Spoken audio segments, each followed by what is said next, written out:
mbote mingi peuple congolais matondo mingi na mboka la bino côté bozali na yeli susu ko kangela bino mais c'est RL. Pourquoi? Parce que peuple congolais a na poto bazole la mingi pona makamba passeport comme ye ayebi makamba gouvernement bien parce que président Fatia Ebse qui biso nyonso comme na pété justice makamba nyonso tout et comme na Kenya mais ti le loba na Congo bazole la pona passeport et ninge zonga lokola nesi na mikolo tukoleka na ba ne ya simato lela ki mingi passeport yone ko ka ba réaction ya monsieur ndenge akolobela biso peuple congolais boza toujours en branché pour na kolanda monsieur ndenge. Bonjour monsieur.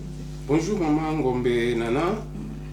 Na pesi merci les sous na pesi peuple congolais mbote place babisika nyo surtout bazali et na sepeli na mutuna na yo pona misala oyo uzo sala mutuna ezali penda ekopesa esengo mingi na bandeko o bazali banda na mboka. Merci beaucoup. Pona passeport en tout cas batu bazali konyo koma na passeport pona passeport na libanda ya mboka. Likambo passeport eza koloba malisusu te. On dirait que batu bafandi ebele pe pona ko soko zali neti na kopesa exemple soko zali neti na 10 ans.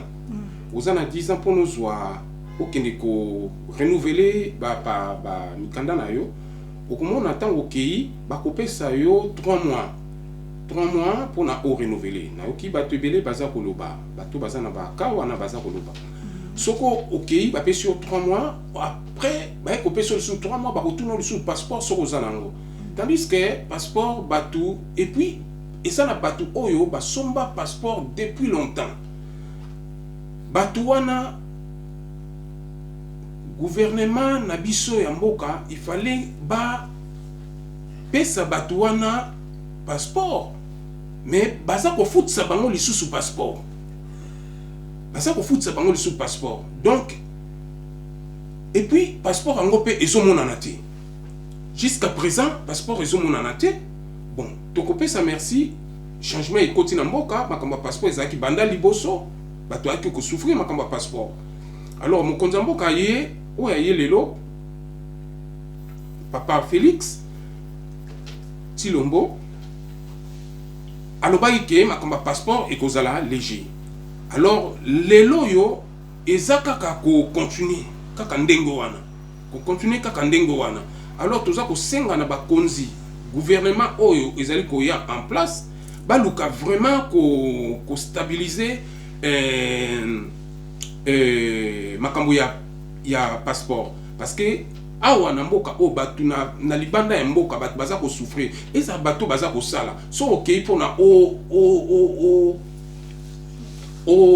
signé to contrat to signé to nini bakosenga yo mukanda na yo so ozana mukanda te o mona ke mama ezo sala ke blocage bazo senga passeport angope toujours ba montant ya passeport te ti lelo passeport eza koye ba na montant te en tout cas na kosenga na bakonzi ya mboka baluka moyen ya ko bongisa na tina te ezala bien pona bato bazana libanda ya mboka mama Ngombe. Merci beaucoup papa RL. To yoki actualité oyo ezole kala katna Congo pona ambassadeur Obabomi na Kater Congo République démocratique RDC ezosala bobangi makasi mingi ambassadeur ya Italie toyoki bautu koboma na katna RDC bongo gouvernement na biso ezalaki wapi sécurité ezalaki wapi pona ko bomba mutu wana na katna Congo parce que yenda zo représenter mboka na ba na katna Congo lelo otoka keno ba bomi na katna mboka na biso likambo wana awa na biso na poto esa ma somo mingi réaction na na basoda ba garde o ba kengela kaba ba ambassadeur comment ba koki kokota tiba kene ko boma ambassadeur yango mama Ngombe na webisa likambo o peut-être déjà c'est sola likambo oyo ya ba renseignement tout ça là makambo oyo ya sécurité na katamboka tout ça là sécurité na katamboka isengi kaka te ba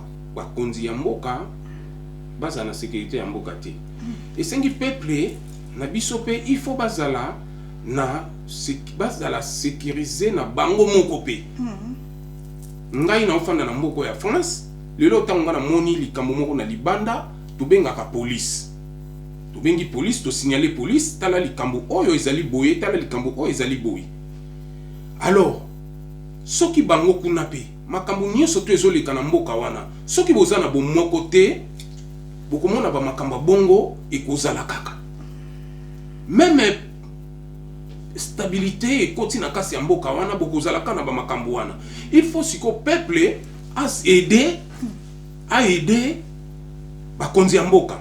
Ako aider bango na ndenge nini, ako aider bango na soki amoni nungu moko boye eza ko salama, il faut aluka ko signaler police, ko signaler bakonzi na cité, a signaler bato ya mairie, ko signaler bato ya commune et ko sala moins sécurisé par rapport à ça.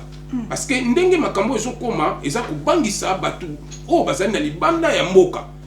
Ndenge uti koloba eza ko bangisa makasi parce que bato wana ya poso pembe oyo to wana mboka na bango bakoka na bango ba choc ya bongo te. Il faut baluka ko bongisa na tina te kimia ekoka kozala na mboka parce que makambo oyo bosa komona soki bolingo ezali te parce que mutu nyonso tu azali komi zwa ngai nde boyi ngai nde mutu nasalaki boyi ngai nde mutu nazwaki boyi ngai nde mutu nasalaki boyi.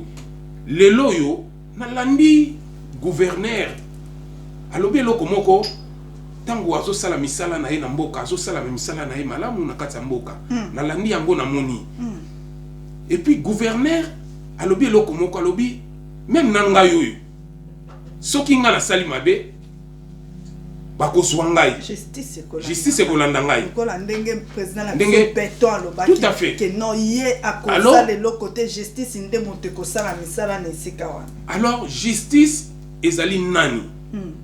Justice ezali peuple, ezali yo, ezali ngai, ezali ye, ezali okuna biso nyonso tu na mboka. Il faut sikoyo tozala batu oyo tolingana na motema moko tolingana parce que soki bolingo ezali te toujours tokoleka kaka na ba makambo bomona kaka o babomi wana ambassadeur wana babomi ye eko banda kaka bongo kaka yete bokoyoka lisusu ba misusu bakoleka lisusu eza kaka bango te yaka bapaya te kaka baboma bakoluka balanda pe lisusu tina batu bakonzi ya mboka parce que bolingo ezali te na mboka na biso. Donc tolo bane c'est insécurité ça makasi. Insécurité ça makasi na kati ya mboka wana. Ndenge baso lukaka bakuluna ezaka te bakuluna balati ba veste ndenge na lati veste boye bakuluna bazali. Bakuluna balati ba veste babombami.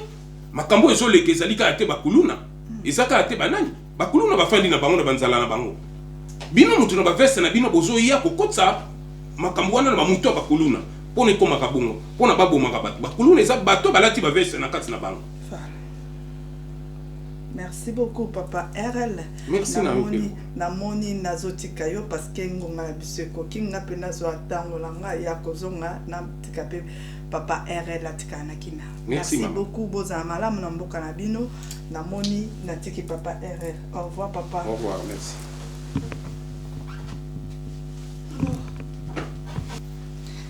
Merci namoni tozo continuer lisusu tango mona ngai bozo mona nga tena nga ndenge ezali bobo tala bozo mona ba misiba tuna mama nana elo nyo papa mama nana nino sa o toza na gamme métisse jolie nana gamme métisse jolie nana yango yo jolie nana moto nyonso tu o ayebi ke non azana teint ezobeba o azwaki ba tampone elongi o te na eza ekoma flou o abimi misisa na nzoto o asali boye na pesi bino jolie nana o eza gamme métisse botala gamme métisse o eza gamme métisse jolie nana eza na savon noir nango yango yo eza na huile nango ba huile nango yango yo ya nuit pe na jour soki opakoli yango osaleli yango yo moko komona ndenge nini te na yo ko changer même oza na Kinshasa tokotinda ezokende partout oza wapi oza na Australie oza na Italie oza wapi tokotinda partout joli nana nde suka donc ongai tampo ongai ndute bimakinga ongai boy onga boy nyonso eyezo kolola nzoto na façon moko yango te o eza gamme métis botala na koli nango gamme métis donc nde naza a na ozwa gamme métis nanga na okena en plus babosani te batie biso bakado ya baparfait na kati donc oza na ntina te obimisa mwa solo mwa boyeboye rien tout ezokombola oyo eza gamme métis oyo eza gamme noire eza na balai nango donc soki oza chocolat teint chocolat mama ko se déranger te chocolat donc comme choco frappant ko se déranger te o aza na posa ya gamme oyo abengi na 07 53 99 55 38 okozwa ye mokokolo gamme la patronne ou bien patron ako expliquer yo en plus as esthéticienne bo se déranger te tango otala type no ya peau ayebi sur lobi salela gamme boy mama so salela on peut s'en réseau benga ba mama volcanique merci beaucoup na o sale bo sanité qui c'est mon Congo ezali oye ezo telemisa mon Congo ba papa tout droit que non papa se déranger te ata sala musala memaka immeuble 10 niveaux na mutu soka tsekis wana directement à guérison bobenga bino mo boyebi numéro nde na pesa bokota na YouTube na Volcanique TV bokozwa ba numéro na 07 80 05 86 79 mais ya gamme oh ya métis na gamme ya ba mafuta so joli nana obengi na 07 53 99 55 38 wana bozwaye mo la patronne nga benaki la patronne muta asimbi posa nana na lingi bino mingi botika malamu na mboka ya bino na moto monani na mbala sima merci beaucoup au revoir.